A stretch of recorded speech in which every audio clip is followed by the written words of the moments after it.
অগণন ভক্তৰ ভিৰ আজি নীলাচল পাহাৰত থকা মা কামাখ্যা মন্দিৰত।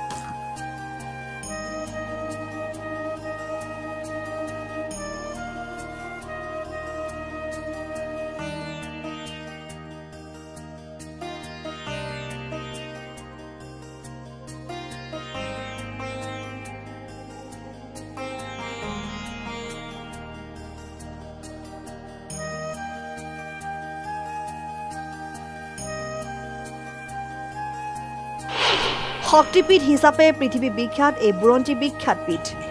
অসমৰ বাহিৰৰ প্ৰায় সংখ্যক ভক্ত পৰিলক্ষিত হয়। মন্দিৰ পৰিচালনা সমিতিয়ে যথেষ্ট কষ্টসাধ্য কৰি ভক্তসকলক আপ্যায়ন কৰাৰ চেষ্টা কৰিছে। সেই তাহানিৰ VIP আৰু VVIPৰ যি দৌৰাত্ম্য আছিল সেয়া চৰকাৰ প্ৰশাসনে উঠাই দিয়া পৰিলক্ষিত হয়। সকলো ভক্তই খোজকাঢ়ি যোৱা পৰিলক্ষিত হৈছে। আজি প্ৰথম দিনটোত প্ৰায় 10,000 মান ভক্তৰ সমাৱেশ হয় যদিও নিশাৰ ভাগলৈ ভক্তৰ ভিৰ বেছি পৰিলক্ষিত হয় যদিও 6 বজাৰ পিছত প্ৰৱেশ নিষিদ্ধ কৰা হৈছে।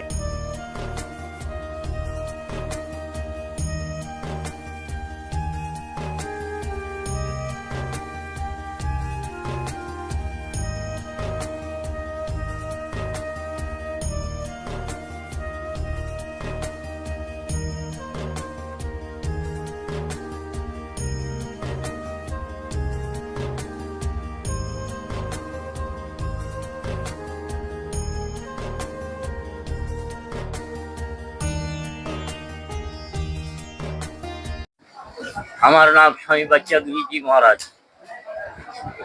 এই ভূতনাথের মেলা আজ দীর্ঘ 14 বছর হলো। 14 বছরের ভিতরে মেলায় আমরা সম্পূর্ণ ভালোই আছি, কিন্তু একটা অভাবও আমাদের আছে, যে অভাবটা না বলে পারছি না, যেটা পায়খানা আর জল। পায়খানার জলের জন্যই এই মেলাটার অসুবিধা, এছাড়া আমাদের আর সব কিছু ঠিক আছে। এবং এই সুন্দর মেলা কামাখ্যার উপরে যে মেলাটা মিলত সেই মেলাটা এখন এই ভূতনাথেই মেলে। আর ভূতনাথ বাবার কৃপায় এই মেলাতে কোনো প্রকার কোনো অশান্তি ইত্যাদি কিছু নেই, সব আমরা ভালো আছি। এবং ভূতনাথ বাবার কৃপায় একমাত্র এই জলের অভাব ছাড়া আর পায়খানার অভাব ছাড়া এই মেলায় অন্য কোনো অভাব নেই। এবং সুন্দরভাবে এই মেলা পরিচালিত হয়। এবং আজ দীর্ঘ 14টা বছর যাবৎ এই মেলাটা আমি পরিচালনা করেছি। আস্তে আস্তে মেলা বাড়ছে, আস্তে আস্তে জায়গারও দরকার হচ্ছে। এই জায়গাতে কোথায় না অনেক অসুবিধা হয়, যাত্রীরা রাস্তার উপর দিয়ে থাকতে হয়, যানবাহন চলাচল হয়, তাতে না জানি কি কখন কার কোনো ক্ষতি হয়। তাই আশা রাখবো যে ভূতনাথ বাবা যাতে আরো জায়গা আমাদের বাড়িয়ে দেয় মেলার জন্য, তাহলে সুবিধা হবে আমাদের। যাত্রীরা এসে দাঁড়াতে পারবে, থাকতে পারবে। কিন্তু এই অসুবিধাটাই আছে, এছাড়া অন্য কোনো অসুবিধাই মেলায় নেই।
News X report and 24 Assam.